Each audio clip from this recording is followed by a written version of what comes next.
Welcome students. स्वागत है आप सब लोगों का हमारे इस साइबर सिक्योरिटी के कोर्स में।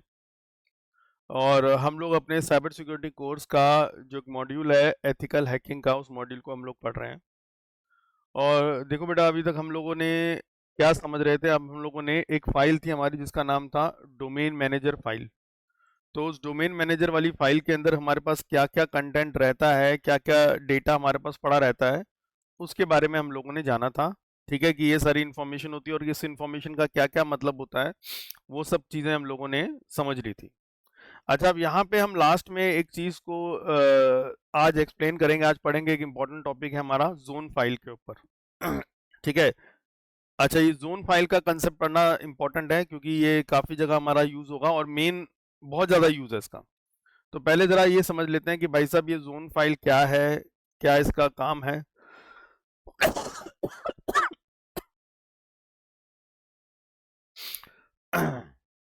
तो चलिए जरा जोन फाइल से हम लोग स्टार्ट करते हैं आज की कहानी।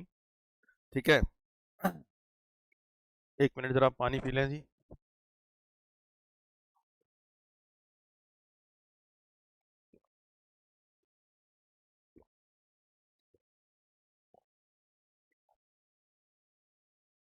हम्म। तो चलिए जी, आज हम जो है अपना जोन फाइल से हमने पढ़ना शुरू करना है कि जोन फाइल क्या होती है। देखो भाई, सबसे पहली बात, हम आज का जो हमारा टॉपिक जो है स्टार्टिंग का, वो है जोन फाइल। अब जोन फाइल क्या है भाई? ये एक सिंपल टेक्स्ट फाइल है। ठीक है। इसके अंदर आपकी जो डोमेन मैनेजर के अंदर जो इन्फॉर्मेशन पड़ी होती है, ठीक है, जो जो इन्फॉर्मेशन आपके डोमेन मैनेजर के अंदर पड़ी होती है, वही सेम टू सेम सारी इन्फॉर्मेशन इसके पास पड़ी होती है। क्यों? क्योंकि मैंने आपको बताया था कि यार डोमेन मैनेजर वाली फाइल का एक्सेस जो ओनर है उस डोमेन का, उसको भी उस फाइल का एक्सेस तब मिलता है जब वो यूजर नेम और पासवर्ड देता है, तब जाके उसको डोमेन मैनेजर फाइल का एक्सेस मिलता है। ठीक है। जहां पे वेबसाइट से रिलेटेड सारी जानकारी पड़ी हुई है, और कि भी वेबसाइट का ए रिकॉर्ड क्या है, वेबसाइट का ए रिकॉर्ड क्या है, वेबसाइट का सी नेम क्या है, वेबसाइट का एमएक्स रिकॉर्ड क्या है, एसआरवी रिकॉर्ड क्या है, ये सब सारी जानकारी कहाँ पड़ी? डोमेन मैनेजर वाली फाइल में। ठीक है। तो भाई, जब कोई बंदा हमारी वेबसाइट को एक्सेस करेगा, तो उस बंदे का जो इंटरनेट सर्विस प्रोवाइडर है, वो हमारी वेबसाइट से रिलेटेड सर्विसेज उस यूजर को कैसे प्रोवाइड करवा पाएगा? उसको भी तो जानकारी चाहिए। तो यहाँ पे हमारी जोन फाइल जो है वो इस तरह के काम में हमारी मदद करती है। तो देखिए, जोन फाइल की सबसे पहले डेफिनेशन समझते हैं कि डेफिनेशन क्या है जोन फाइल की। ठीक है। A zone file, a zone file in DNS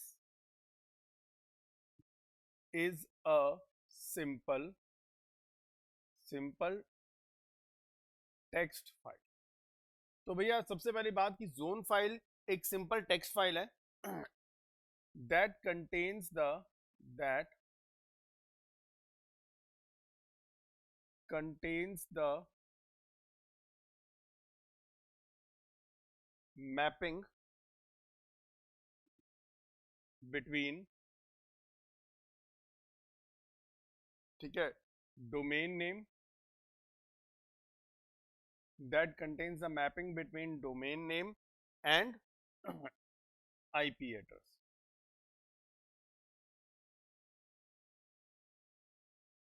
ठीक है।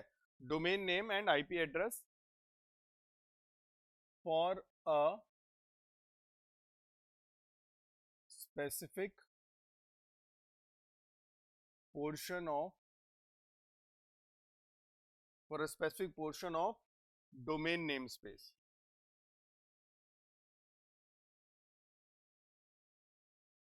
Name space. और ये डोमेन नेम स्पेस को हम लोग कह देते हैं एक तरह से DNS zone, called DNS zone. तो देखो, सिंपल भाषा में एक चीज समझ लो कि भाई साहब, ये जो जोन फाइल है, ये असल में क्या है? एक टेक्स्ट फाइल है।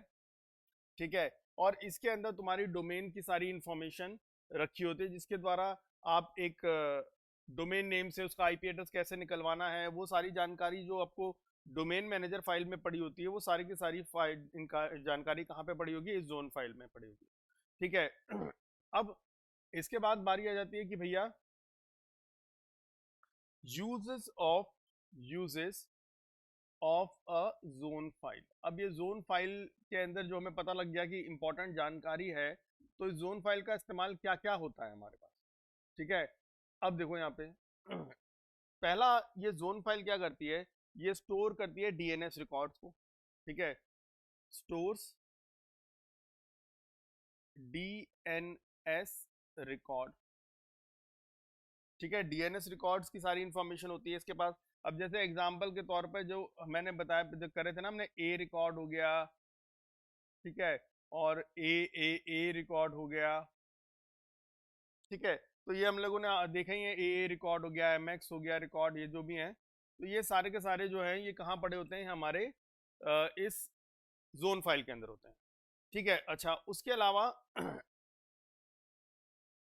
इसके पास एक और इंफॉर्मेशन भी होती है कि भैया it defines the zone authority.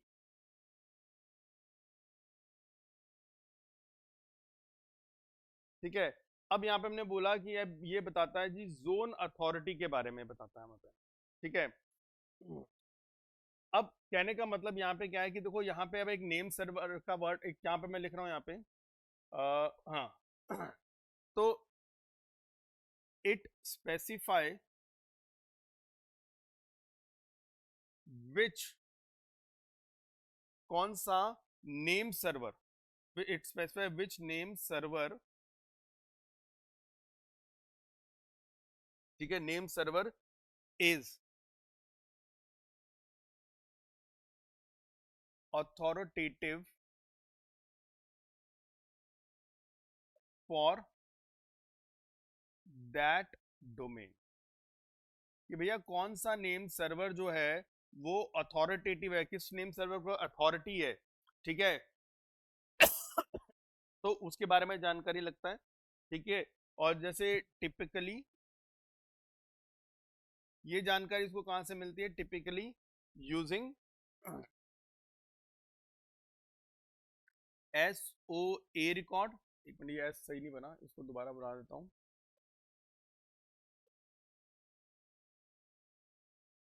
S O A record. ठीक है, S O A record and name server, NS record, जिसको हम लोग कहते हैं name server record, NS record. तो ये वो जानकारी इसको कहां से मिलती है, एक तो एसओ रिकॉर्ड से और एक एनएस रिकॉर्ड से जानकारी मिलती है इसको यहाँ पे। ठीक है, तो यहाँ पे ये सपोज आपको एक हमारे पास ये जो जोन फाइल है, इसका काम ये हमारे पास है, पहला क्या है, ये एक तो डीएनएस रिकॉर्ड अपने पास रखेगा। ठीक है, और डीएनएस रिकॉर्ड रखने के बाद ये क्या चीज करेगा, ये एक तो जोन अथॉरिटी के बारे में भी इंफॉर्मेशन ये अपनी मेंटेन रखता है। तो चलो अब जरा यहाँ पे ना कई सारे शब्द हमारे सामने आ चुके हैं। अब जैसे अब कई शब्द हैं, मैं उनका पूरा एक लिंक बना के यहाँ पे बात करेंगे हम लोग यहाँ पे कि भाई अब हमने क्या क्या शब्द देखे यार, यहाँ पे एक जोन फाइल का जिक्र आ रहा है। अच्छा, उसके बाद हमने बोला यार एक नेम सर्वर का जिक्र आ रहा है। ठीक है, जोन फाइल का जिक्र आ रहा है, नेम सर्वर का जिक्र आ रहा है। अच्छा, डीएनएस का जिक्र आ रहा है, डीएनएस रिजॉल्वर की बात करी जा रही है हमने यहाँ पे। तो और ऐसी बड़ी सारी टर्म्स है, तो भैया इनका सीक्वेंस क्या है, मतलब ये काम कैसे हो रहा है हमारे पास। अब मुझे ना सिंपल सा ये जानना है कि भैया इसका काम करने का जो वर्क फ्लो है वो किस तरह से है अपना।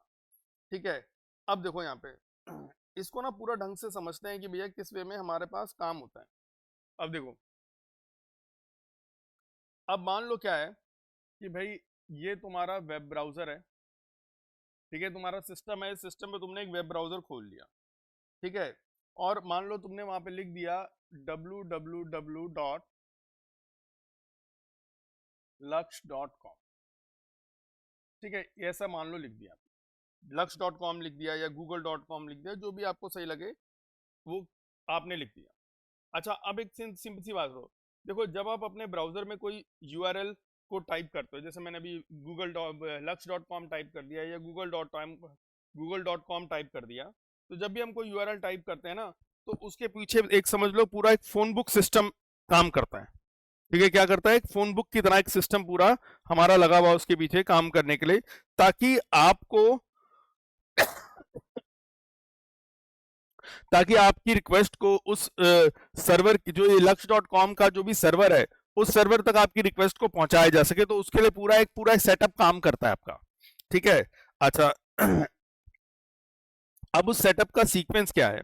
देखो सबसे पहले क्या है कि भाई, ये सबसे पहले आपने क्या करा, यहाँ पे जब आपने lux.com लिखा तो आपने क्या करा भाई साहब, आपने एक डीएनएस की क्यूरी जनरेट करी।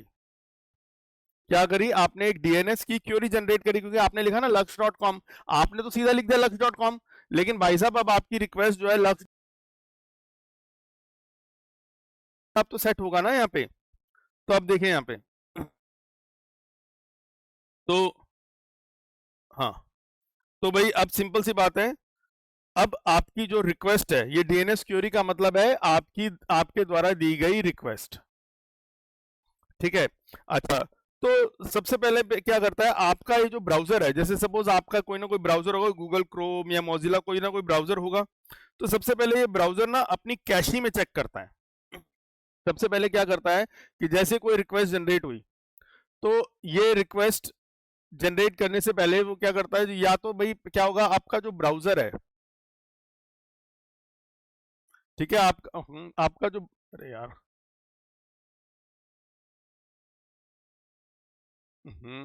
एक मिनट भाई, क्या हो गया इसको?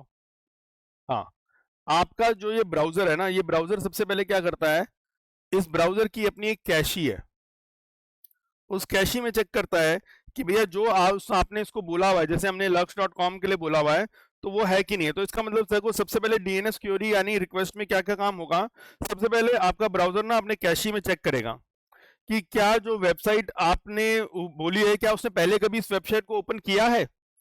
अगर उसने पहले इस वेबसाइट को ओपन किया होगा तो उसके पास जानकारी होगी उसके पास, तो तब तो काम हो गया, ओके डन, फर्स्ट क्लास। ठीक है, अच्छा अब अगर कैश, देखो ब्राउजर अपनी किस में चेक करेगा, कैशी में इंफॉर्मेशन चेक करेगा।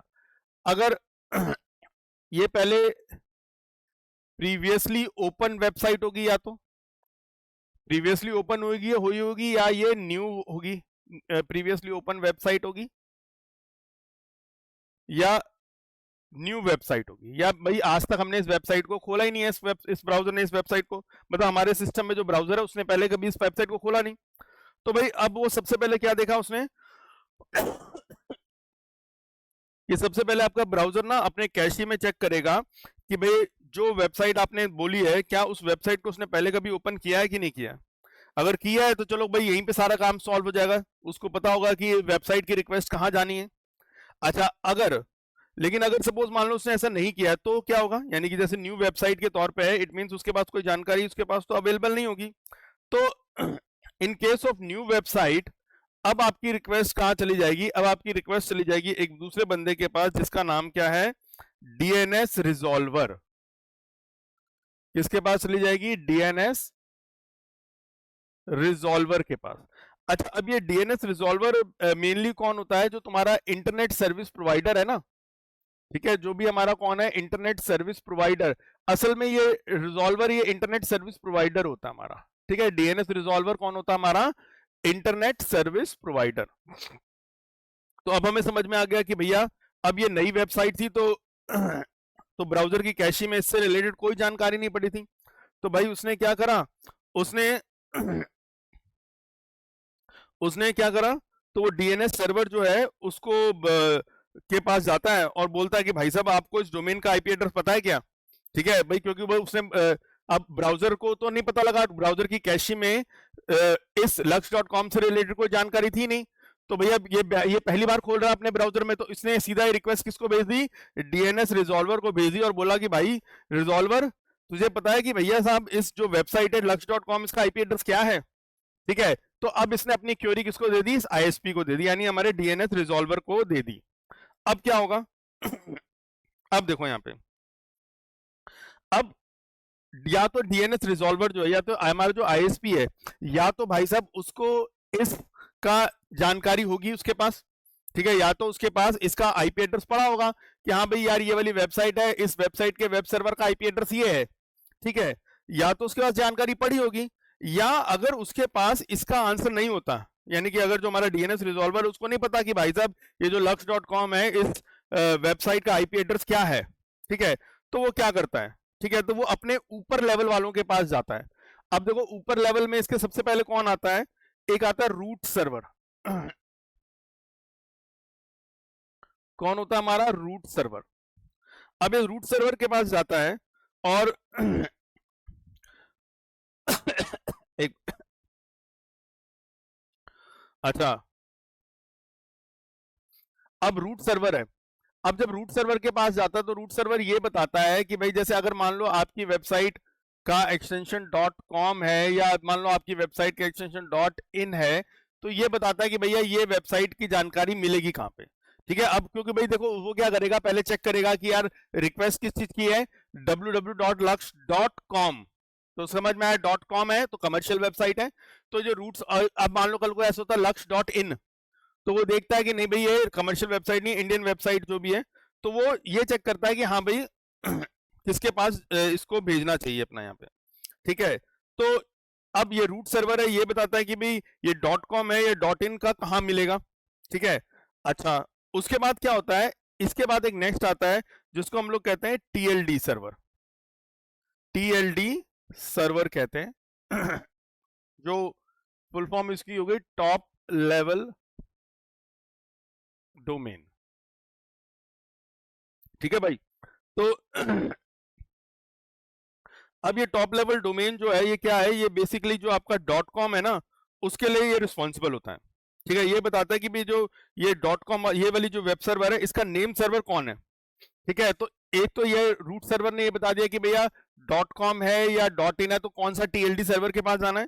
और अब जैसे यहाँ पे lux.com है तो ऑब्वियस बात है ये TLD सर्वर जो है ये क्या बताएगा कि भैया नेम सर्वर की इंफॉर्मेशन ये बताएगा, ठीक है। नेम सर्वर कौन से हैं, नेम सर्वर की जानकारी ये आपको देगा, ठीक है, कि भैया ये वेबसाइट है तो इस वेबसाइट के नेम सर्वर कौन है।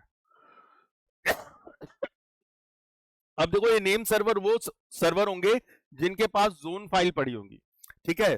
तो अब इसने क्या करा भैया, पहले फर्स्ट स्टेप में किसके पास गया, डीएनएस रिजॉल्वर ने रूट सर्वर के पास भेजा। अब रूट सर्वर ने देखा कि भैया ये .com है या .in है जो भी है, तो अगर .com है तो .com वाले TLD सर्वर पे भेज दिया, .in है तो .in वाले TLD सर्वर पे भेज दिया। अब .com वाला जो TLD सर्वर है उसके पास ये जानकारी होगी कि भैया इस वाली वेबसाइट का नेम सर्वर कौन है। अब तुम्हें याद है ना हम लोगों ने जब हमने वो समझा था कि GoDaddy के पास जाके हमने lux.com नाम लिया था, तो भाई GoDaddy ने पहले हमें वो नाम देने से पहले क्या करा होगा, हमें हमारे लिए वो नाम परचेज किया होगा ना। ऐसे थोड़ा ना मैं GoDaddy के पास जाऊंगा बोलूंगा ये नाम रख दो, वो कहेगा ओके चल तेरा नाम ये रख दिया तेरी वेबसाइट का, जा खुश हो, ऐसा नहीं। भाई वो पहले चेक करता है कि ये जो नाम मैं रखना चाहता हूँ ये नाम अवेलेबल भी है नेट पे कि नहीं है। अगर वो नाम अवेलेबल होता है तो फिर वो परचेज करा जाता है, उसको प्रॉपर उस नाम की परचेजिंग होती है। और अब अगर सपोज मान लो आपने वो नाम 1 साल के लिए 3 साल के लिए खरीद लिया, तो अब उस नाम को कोई दूसरा बंदा नहीं खरीद सकता। तो इट मींस ये एंट्री जब आप कोई डोमेन परचेज करते हो तो भैया एंट्री कहीं ना कहीं जाती है ना, सेव होती है सारी। तो वही सेम टू सेम चीज है कि भैया अब हमारा ये जो नेम सर्वर की जानकारी जो है, हर वेबसाइट के नेम सर्वर की जानकारी कहां पे होगी, ये टॉप लेवल डोमेन सर्वर जितने भी हैं उनके अंदर होती है, ठीक है। तो जो हमारे TLD सर्वर है यानी टॉप लेवल डोमेन सर्वर्स हैं, तो उनके अंदर ये सारी जानकारी अवेलेबल होगी। अच्छा, अब देखो यहाँ पे क्या होगा हमारे तो अभी तक हम यहां तक पहुंच गए कि हाँ हमारे TLD सर्वर ने हमें ये बता दिया कि भैया lux.com नाम की जो वेबसाइट है उसका नेम सर्वर कौन है, ठीक है। तो नेम सर्वर की इंफॉर्मेशन मुझे मिल गई। अब क्या हुआ, अब जब ये नेम सर्वर की इंफॉर्मेशन मुझे मिल गई तो अब मैं कहां पहुंच जाऊंगा, अब मैं पहुंच जाऊंगा, अब रिक्वेस्ट कहां पहुंच जाएगी, सीधा नेम सर्वर के पास, ठीक है। किसके पास पहुंच जाएगी, सीधा नेम सर्वर के पास पहुंच जाएगी। अब जैसे तुम देखते हैं हम आते हैं यहाँ पे, एक मिनट, इसके नेक्स्ट में होगा नेम सर्वर, इसमें एक मिनट एक मिनट देखो जी जरा यहाँ पे, जैसे ये था ना कि भाई lux.com के जैसे हमने 2 नेम सर्वर निकाले थे, एक सर्वर का नाम है ns1.dnsprovider.com, दूसरे नेम सर्वर का नाम है ns2.dns प्रोवाइडर, तो दो नेम सर्वर हैं, उन दोनों नेम सर्वर के ये नाम है, ये डोमेन नेम है, ठीक है। तो ये नाम की ये जानकारी हमें कहां से मिली? ये जानकारी हमें यहाँ टीएलडी सर्वर ने दे दी कि ये इनके नेम सर्वर हैं। तो देखो मैंने यहाँ पे बोला था ना कि जब भी कोई कंपनी हो तो उसको कम से कम दो नेम, जब भी कोई वेबसाइट होगी दो नेम सर्वर रखेगी। देखो यहाँ पे एक मिनट आ जाओ, हाँ, दो नेम सर्वर, यहाँ लिखा ना note, a domain must have at least 2 NS record, दो नेम सर्वर होने चाहिए, क्योंकि भाई कल को सपोज मान लो अगर एक नेम सर्वर बिजी है तो कम से कम दूसरे नेम सर्वर पे जा सकता है ना यहाँ पे, ठीक है। तो अब टीएलडी से हमें ये पता लग गया कि भैया ये जो lux.com नाम की वेबसाइट है हमारी, इस वेबसाइट का नेम सर्वर कौन है। अब उस नेम सर्वर के पास क्या हुआ, अब उस नेम सर्वर के पास हमारी रिक्वेस्ट चली गई, भाई साहब चलो जी अब नेम सर्वर के पास जाओ। अच्छा, तो अब हमें समझ में आ गया, अब ये नेम सर्वर बेसिकली ना वो सर्वर होता है जो हमें ये बताता है कि जो हमें वेबसाइट की ना पूरी जानकारी देता है, यानी कि इस वेबसाइट की जो हम lux.com जो वेबसाइट है ना, इस वेबसाइट की सारी जानकारी किसके पास पड़ी हुई है? इस नेम सर्वर के पास पड़ी है। असल में क्या है, इस नेम सर्वर के पास इस नेम सर्वर के पास एक फाइल पड़ी होती है, जिस फाइल का नाम क्या है? जोन फाइल, ठीक है। क्या नाम है इस फाइल का? Zone file. तो देखो जी अब क्या हुआ, तो जब भी हम बेसिकली जैसे मैंने बताया, जब भी हम कोई डोमेन खरीदते हैं तो आपको नेम सर्वर लॉट होता है, आपको नेम सर्वर दिया जाता है। जैसे हमने यहाँ पे भी देखा था, हमारे पास दो दो नेम सर्वर थे, ठीक है। तो अब नेम सर्वर के पास चली गई हमारी रिक्वेस्ट, जो दो हमारे नेम सर्वर थे दोनों में से जो अवेलेबल था उसके पास, नेम सर्वर के पास रिक्वेस्ट चली गई। अब आ रही आती है किसकी बात? जोन फाइल की। अच्छा, अब नेम सर्वर के अंदर ना एक जोन फाइल होती है, नेम सर्वर जो हमारा सिस्टम है उस सर्वर कंप्यूटर के अंदर एक फाइल पड़ी होती है जिसको हम लोग कहते हैं जोन फाइल। अच्छा, ये एक सिंपल टेक्स्ट फाइल होती है जिसमें ना सारा डेटा होता है कि भैया कि जो ये फाइल है इसमें अलग अलग डीएनएस रिकॉर्ड सब कुछ पड़े होते हैं यहाँ पे, जो आपका ए रिकॉर्ड, एमएक्स रिकॉर्ड, जो जो रिकॉर्ड वो सारे ए टू जेड सारी जानकारी इसके अंदर पड़ी होती है, ठीक है। तो बस अब ये जो जोन फाइल है इसके अंदर सारी जानकारी पड़ी है, तो अब ऑब्वियस बात है इसके अंदर ए रिकॉर्ड भी होता है, इसके अंदर ए रिकॉर्ड भी होता है। तो अब बेसिकली मुझे यार ए रिकॉर्ड के द्वारा क्या पता लग गया? IPv4 एड्रेस पता लग गया ना मुझे, IPv4 एड्रेस पता लग गया मुझे। किसका IPv4 एड्रेस पता लग गया? वेब सर्वर का, वेब सर्वर कंप्यूटर का आईपी एड्रेस पता लग गया। कौन से वेब सर्वर कंप्यूटर का आईपी एड्रेस? भैया जहां पे lux.com नाम की वेबसाइट पड़ी हुई है, ठीक है। तो वो सारा कुछ इसने बता दिया मुझे यहाँ पे। और अब देखो यार सीधी सी बात है अब यहां से आईपी एड्रेस, जोन फाइल से हमें आईपी एड्रेस मिलने के बाद क्या होगा, ठीक है।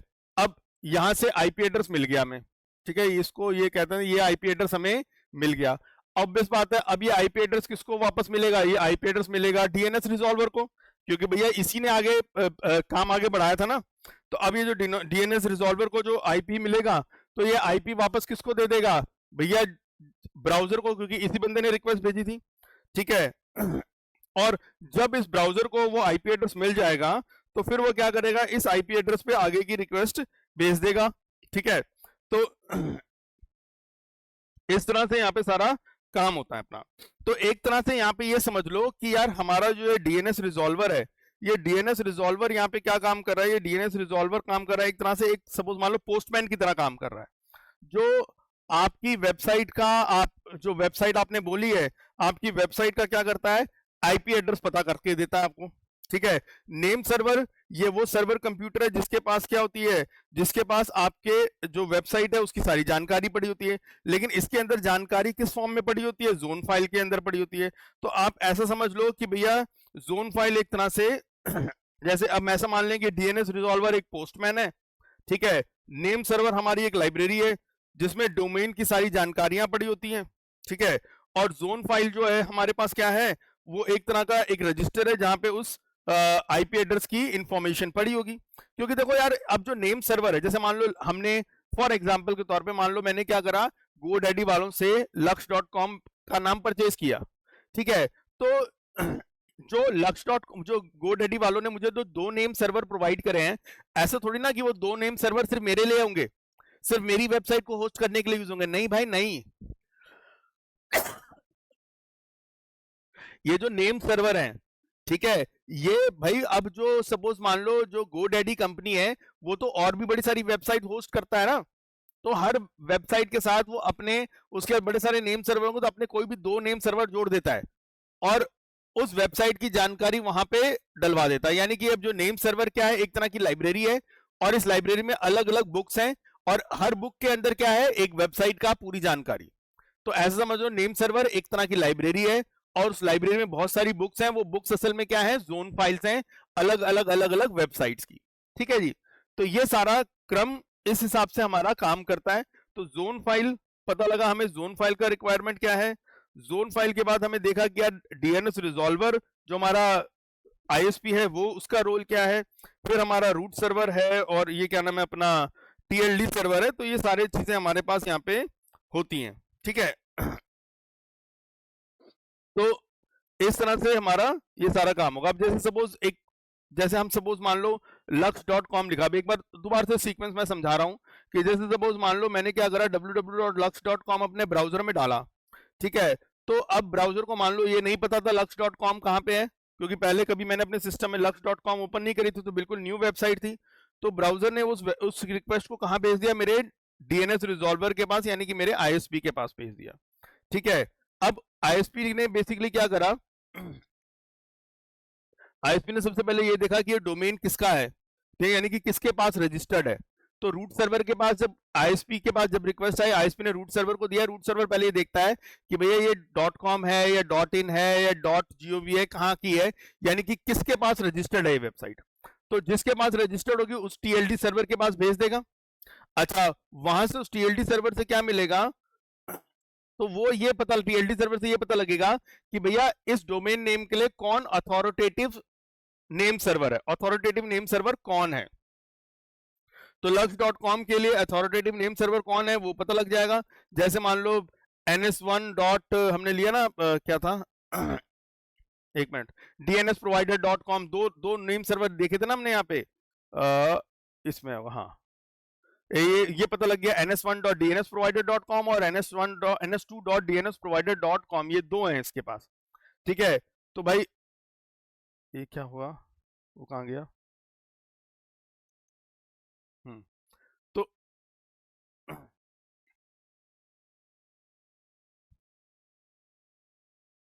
अच्छा एक मिनट रुको। तो यहां से इसको क्या पता लगा कि नेम सर्वर उसके कौन है। ठीक है। तो जब नेम सर्वर का पता लग गया तो फिर उस नेम सर्वर पर रिक्वेस्ट गई। अब नेम सर्वर एक तरह से क्या है, मैंने जैसे बोला एक लाइब्रेरी मान लो। अब नेम सर्वर के अंदर क्या होती है, जोन फाइल होती है। ठीक है, जिसके अंदर सारा रिकॉर्ड होता है। तो भैया अब रिक्वेस्ट गई थी नेम सर्वर के पास, उसने जोन फाइल देखी, जोन फाइल से में ए रिकॉर्ड होता है, सी नेम होता है, मैक्स रिकॉर्ड, सारी तरह की रिकॉर्डिंग होती है। तो वहां से वो जल्दी जल्दी देखता है कि भैया इसका आईपी एड्रेस क्या है, और वो आईपी एड्रेस जो है वो वेब सर्वर का आईपी एड्रेस डीएनएस रिजॉल्वर को भेज देता है और फिर रिजॉल्वर आगे पूरा काम परफॉर्म करता है यहाँ पे। ठीक है। तो ये पूरा का पूरा एक सीक्वेंस चलता है जिसमें सारा काम हमारा परफॉर्म होता है। ठीक है। अब यहाँ पे ना क्या होता है, एक मिनट, कौन आया भाई।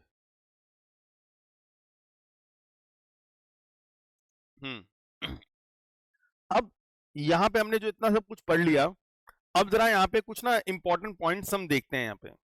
ठीक है। अब इंपॉर्टेंट पॉइंट्स क्या हैं हमारे पास, कि जैसे हम लोगों को पता है यार, एक हमारे बेचारे ब्लैक हैट हैकर होते हैं। ठीक है। जो भैया वेबसाइट को हैक करने की कोशिश करते रहते हैं, और उसके अलावा हमारे वाइट हैट हैकर होते हैं जो भैया हमारी वेबसाइट को बचाने की कोशिश करते हैं, वेबसाइट या हमारे नेटवर्क को, हमारे सिस्टम को बचाने की कोशिश करते रहते हैं। ठीक है। अच्छा, इस पूरे डीएनएस सीक्वेंस के बीच में ना अब क्या कर सकता है कि हैकर, जो बेसिकली जो हैकर्स होते हैं, वो इस सीक्वेंस का कैसे मतलब बेनिफिट उठा सकते हैं, यानी कि इस सीक्वेंस में वो क्या हमारे लिए प्रॉब्लम क्रिएट कर सकते हैं। तो देखिए यहाँ पे, अब ये पूरा सीक्वेंस तो हमने देख लिया। ठीक है। तो अब हम ये देखना चाहते हैं कि भैया जो इस सीक्वेंस में ये जो हमारा पूरा डीएनएस का सीक्वेंस है, जो हमारा ये पूरा डीएनएस का जो ये सीक्वेंस हमने देखा, इस पूरे डीएनएस के सीक्वेंस को जो हमारे ये बेचारे प्यारे प्यारे से जो ये हमारे ब्लैक हैट हैकर होते हैं, बेचारे ब्लैक हैट हैकर्स जो होते हैं, ठीक है। तो भाई साहब ये ब्लैक हैट हैकर्स क्या क्या काम कर सकते हैं अब देखो इस सीक्वेंस में ना ये क्या क्या गड़बड़ी पैदा कर सकते हैं। एक गड़बड़ी ये कर सकते हैं जिसको हम लोग कहते हैं डीएनएस कैशी पॉइजनिंग, ठीक है, डीएनएस कैशी पॉइजनिंग कर सकते हैं। उसके अलावा ये बेचारे ये हमारे लोग जो हैं ये क्या कर सकते हैं भैया, ये डीएनएस हाईजैकिंग कर सकते हैं, ठीक है, डीएनएस हाईजैकिंग कर सकते हैं। उसके अलावा भाई साहब ये लोग क्या कर सकते हैं, ये डीएनएस टनलिंग कर सकते हैं,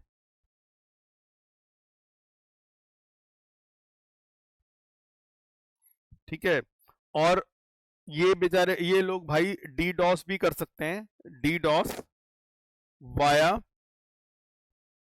डीएनएस, ठीक है। तो भैया ये जो हमारे ब्लैक हैट हैकर लोग हैं ये भाई साहब इस डीएनएस सीक्वेंस में ये सारी गड़बड़ें कर सकते हैं हमारे लिए, ठीक है। तो जरा समझ लेते हैं कि भाई साहब ये क्या क्या गड़बड़ें बेचारे कर पाएंगे, तो इनके बारे में थोड़ा देख लेते हैं, ठीक है। तो अब हमें समझ में आ गया कि जो बेसिकली हमारे हैकर होते हैं ना वो इस पूरे डीएनएस सीक्वेंस के बीच में ना कहीं पे भी इंटरप्शन डाल के ना अब एक तरह से आपको असली वेबसाइट की जगह नकली वेबसाइट की तरफ डाइवर्ट कर सकते हैं, ठीक है। क्योंकि देखो इस पूरे सीक्वेंस में हम लोग कर क्या रहे हैं, इस सीक्वेंस में मैं क्या कर रहा था, मुझे lux.com का वेब ब्राउजर का आईपी एड्रेस चाहिए था, क्योंकि भाई ताकि मैं रिक्वेस्ट वहां भेज सकूं, ठीक है, lux.com के आईपी एड्रेस पे रिक्वेस्ट भेज सकूं, भाई मुझे वो चाहिए ना। तो अब असल में क्या है कि इस पूरे सीक्वेंस में हमने करा क्या, हम खोज रहे थे, हमने पूरा खोजने का काम किया कि भाई lux.com का आईपी एड्रेस क्या है, हमने ये खोजने का काम किया इस पूरे सीक्वेंस के अंदर, ठीक है। अच्छा तो अब जो हमारा ये जो ब्लैक हैट हैकर है ये क्या कर सकता है, ये भाई साहब हमारे सीक्वेंस में गड़बड़ी ज्यादा कर सकता है, यानी कि कुछ ना कुछ यहाँ पे इंटरप्शन डाल देगा, जिसके कारण क्या हो जाएगा कि भैया हम जिस वेबसाइट पे जाना है उस वेबसाइट पे जाने के बजाय किसी नकली वेबसाइट पर भेज सकता है हमको यहाँ पे, ठीक है।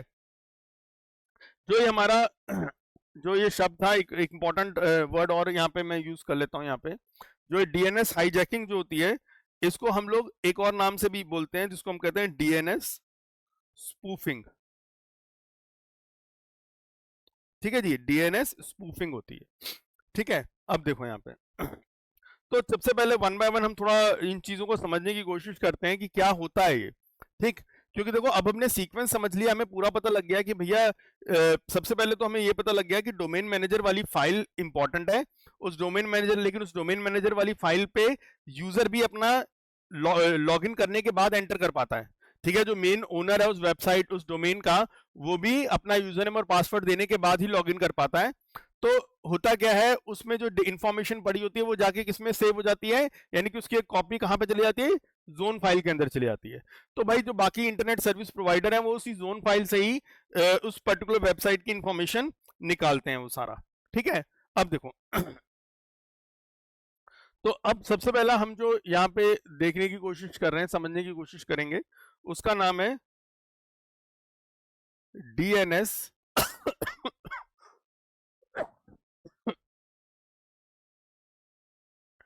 डीएनएस कैशी पॉइजनिंग, ठीक है।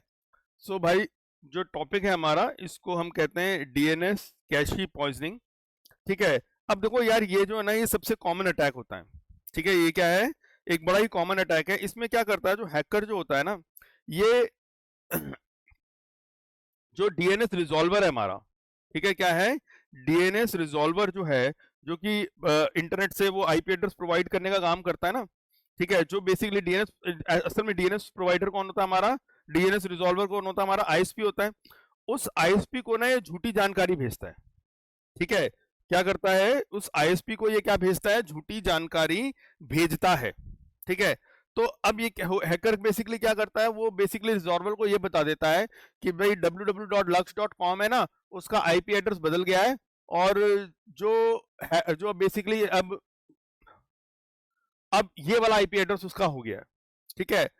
तो अब क्या होगा जब वो बेसिकली क्या है जो आईएसपी है जब उसको ये पता लगता है कि भैया ये lux.com का आईपी एड्रेस बदल के ये हो गया है, तो ऑब्वियसली अब वो क्या होगा, अब बेसिकली वो अपने पास मेंशन, क्योंकि अब देखो सीधी सी बात है, जब हमारे आईएसपी के पास जानकारी नहीं होती है तभी तो वो आगे भेजता है भाई। हमने ये देखा था कि जो ब्राउजर है जब वो अपनी कैशी में चेक करता है कि भाई इस वेबसाइट को पहले कभी मैंने ओपन किया है कि नहीं करा, अच्छा नहीं करा होता ओपन, तब वो डीएनएस रिजॉल्वर को भेजता है।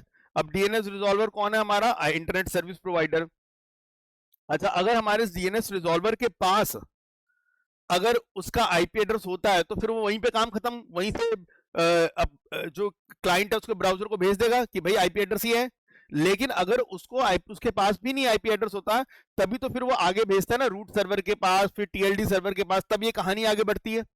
लेकिन लेकिन अगर इस आईएसपी को यानी इस डीएनएस रिजॉल्वर को ये बता दिया जाए कि भाई साहब ये जो lux.com है इसका आईपी एड्रेस ये है, अपने पास रख लो ये, ठीक है, अब आईपी एड्रेस बदल गया है, अब आईपी एड्रेस ये डाल लो। तो अगर ये आईएसपी यानी डीएनएस रिजॉल्वर को उसके साथ हमने कुछ छेड़खानी कर दी, उसको कहते हैं ना, उसके सपोज मान लो उसकी कैशी में पॉइजनिंग कर दी। कैशी में पॉइजनिंग का मतलब क्या है कि भैया जो हमारा डीएनएस रिजॉल्वर है भाई उसके पास भी तो एक कैशी मेमोरी होगी जहां पे उसने अपना डेटा रखा होगा कि कौन सी वेबसाइट का आईपी एड्रेस क्या है।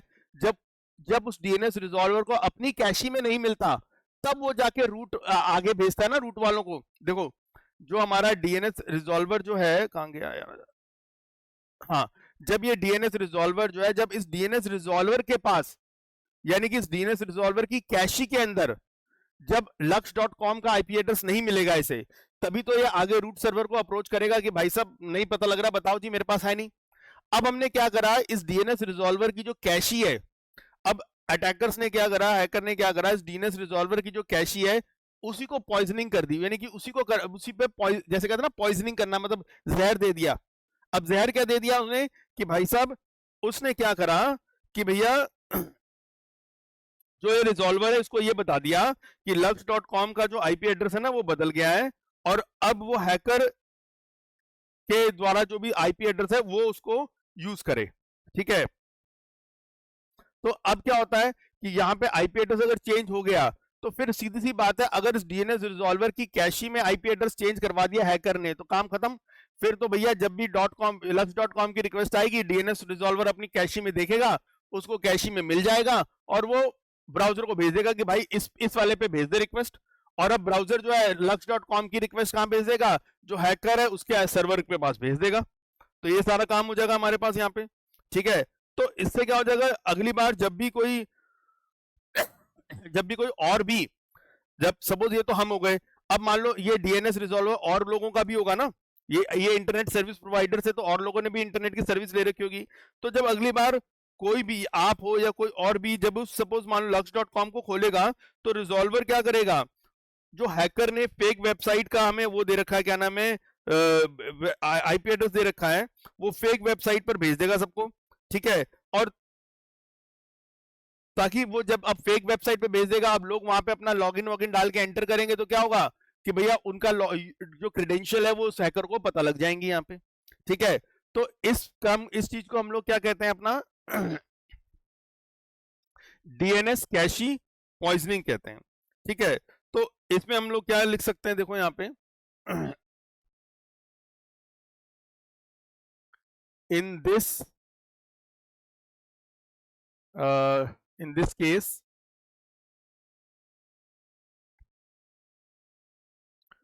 अ ब्लैक हैट हैकर, या एक काम करते हैं सिर्फ एक शब्द यूज कर लेता हूं मैं, हैकर ही यूज कर लेता हूं simple, a hacker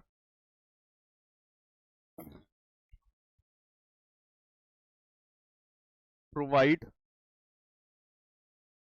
fake info about a domain to the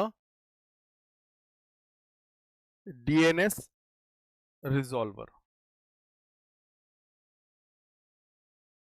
ठीक है, यानी कि आईएसपी। तो इस केस के अंदर क्या करता है, हैकर जो होता है वो क्या प्रोवाइड करता है, फेक इंफॉर्मेशन प्रोवाइड करता है about a domain to DNS resolver, यानी कि आईएसपी को वो फेक इंफॉर्मेशन उसको प्रोवाइड करवा देता है, ठीक है। और ठीक है। सो ये कह सकते हैं कि इट टेल्स द, एक तरह से ये क्या कर रहा है, it tells the resolver that the IP address of the domain, जो कि क्या हमारा lux.com has been changed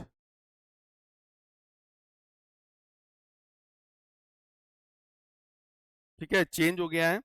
और and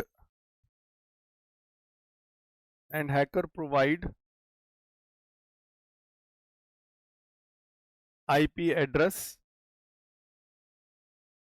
of their server, ठीक है। Due to this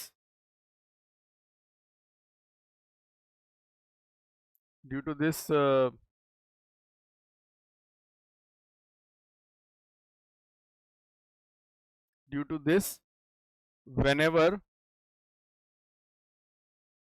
any user tries to open the domain, या ये कह लो तो tries to open the website बोल देते हैं, tries to open the website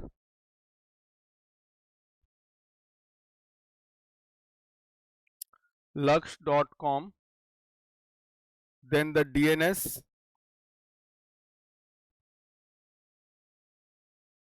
resolver gives the IP address of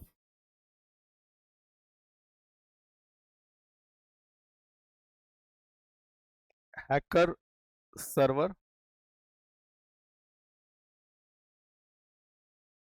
So the client request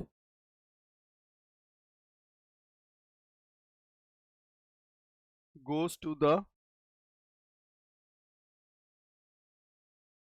server of hacker. So अब यहाँ पे क्या है, if some username, password or any important information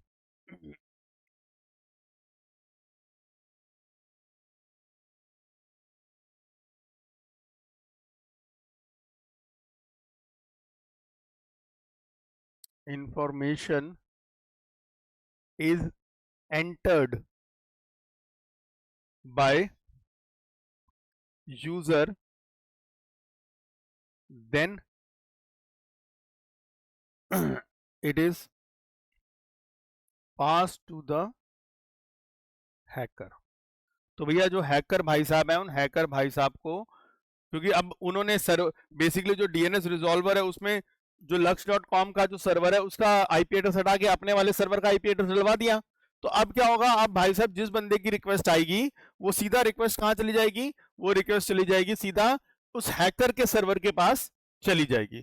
तो एक पॉइंट हमने देखा कि हाँ भाई, एक इस पॉइंट पे अगर कुछ गड़बड़ कर दी जाए तो हैकर जो है काम कर सकता है, हैकर जो है लोगों की वेबसाइट का दूसरी जगह पे जाने के बजाय सीधा अपने पास लेकर आ सकता है। तो इस काम को हम कहते हैं डीएनएस कैशी पॉइजनिंग। तो यानी कि डीएनएस की जो डीएनएस सर्वर, जो डीएनएस रिजॉल्वर है हमारा, उस डीएनएस रिजॉल्वर की कैशी को उसने क्या कर दिया, पॉइजनिंग कर दी।